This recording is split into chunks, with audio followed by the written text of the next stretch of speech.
My name's Nicole Boros, and I'm the owner of Boros Law Firm, and we are a family law firm in downtown San Diego. And my practice focuses on divorce, child custody and visitation, support issues such as child support and spousal support, and then premarital agreements. And then I am a certified family law specialist, which means I've been certified by the State Bar of California exclusively in family law.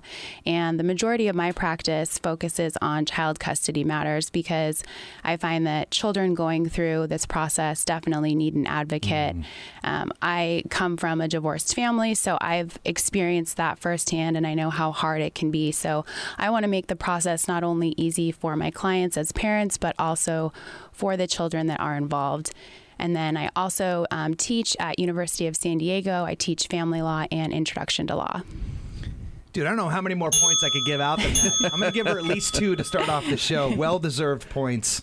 Nicole, thank you so much for coming in. Thanks for having me. Joining us today. I'm fired up for this conversation because I think there's a lot of ground to cover. We've got to move the needle. I know we only have, an hour here, but let's get right into this. Okay? Sounds good.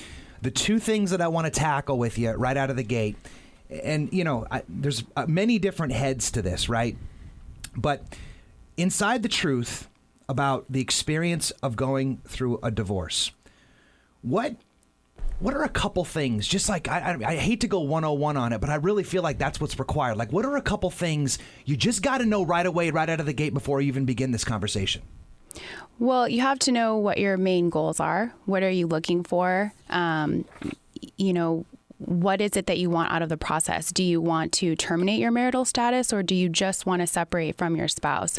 So knowing that from the start will help you determine how the process is going to unfold. So would you say that's like coming up with the plan? Definitely. You need to, obviously, making the decision to end your marriage is a huge decision. But beyond that, you need to decide what happens after the marriage is over. So, for example, are you going to continue living in California, or are you going to move out of state? That's a big decision, especially if children are involved. You can't just move children out of the state without the court's permission or your spouse's permission. So knowing that up front is essential. No question, especially considering the age of the kids. Absolutely. Right? That's a huge variable. If they're infants, that's one thing, hard enough to do, just uprooting from your support group in that echelon, right, of the conversation. But then when they get a little bit older, they've been inculcated into this. They got their friends, and they're playing sports, and they're doing activities and stuff, and there's a lot. Right. Yeah, a lot of charge inside that. And I might add, even, Jesse, based on the population in San Diego, we have so many people that are not native San Diegos that live here in San Diego. So, I mean, people that come from East Coast transplants over here and wind up living here in San Diego might want to, get out of town after that. Something like that. Nicole? Traumatic. That's true. We have a lot of families who have moved to San Diego for military orders. So when the non-military spouse has to end the marriage, they're stuck in San Diego, and they might want to move back to where the rest of their family resides and not stay here in an unknown location. Yeah, it's almost like you have to pinch anybody who's like a native San Diegan.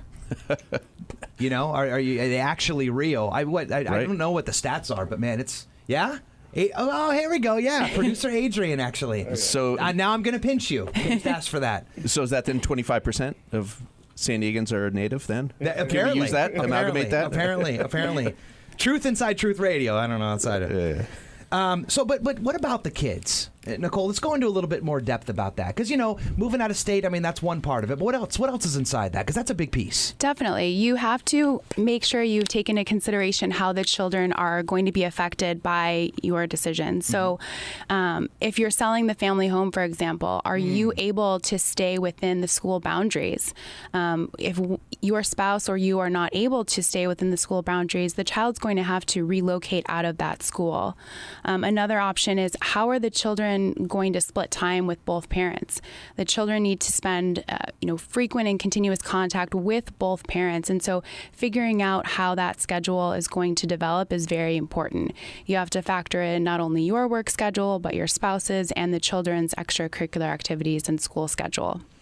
So what I'm catching up here with Nicole Boros, owner of BorosFamilyLaw.com right now, is that there's There's a truth. There's a deep truth about the experience of going through one of these divorces, and there's a few things that you got to know before you even start this conversation. Would you say that's fair, Nicole? Absolutely. What I heard you say already is you got to know the plan, right? And there's going to be probably people being displaced, moved around, in-state, out-of-state, etc. as their kids. Man, talk about the collateral damage 101 if that's the case, right? So protecting that, coming up with a plan for that. What about, like, you know, let's kind of get into the numbers stuff. Like, so what about the finances? What about money? Let's broach that. Yeah, absolutely.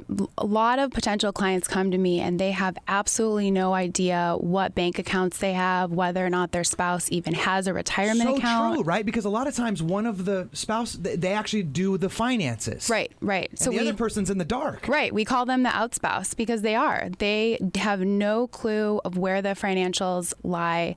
As I mentioned, they don't even know if their partner has been preparing for retirement. They might not even know if they have credit cards in their name. So figuring out your finances to start with is extremely important because it will make the process smoother. Or how about the fact that, and I know this is getting kind of malicious, but like, what if the person who was managing the money was also the one that was planning on incepting the divorce? Oh, absolutely. And what if they start like moving money around and kind of hiding it and getting cute like in advance for this? Right. So you have to know all the different bank accounts that you have so that you can trace the funds if needed.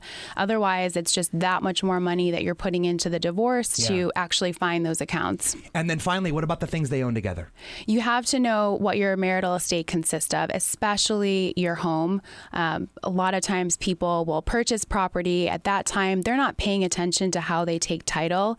And during the marriage, they might refinance for a variety of different purposes, and one party might be taken off title. So it's important to understand what your marital estate consists of so that you know what there is to divide and what information you need to give to finalize your divorce. That's huge, Nicole. Can you see why? This is right out of the gate, man. This is why we had to have her in the studio. These might sound obvious once you hear an expert like Nicole bring them about, but the reality is so few people have the time to be able to prepare. Right. And that's why coming up, it sounds so creepy to coming up with a plan for divorce, but it's also sort of maybe a canary in the coal mine to looking at this from the lens of, are you prepared generally speaking? Right. You know, you're not saying you're going to walk around on eggshells in your divorce expecting to get served any day. But these are kind of almost like family practice things that you kind of want to have in order for the event that anything happens. You know, death, divorce, disability, all these things are very important to have. Would you not agree? Absolutely. Absolutely. Finances they should be an open and honest conversation that you're having during your marriage. But definitely as you move towards a divorce, they're even more important because of the fact that you're going to have to be dividing all of those things. Yeah, I definitely heard that. Nicole Boros.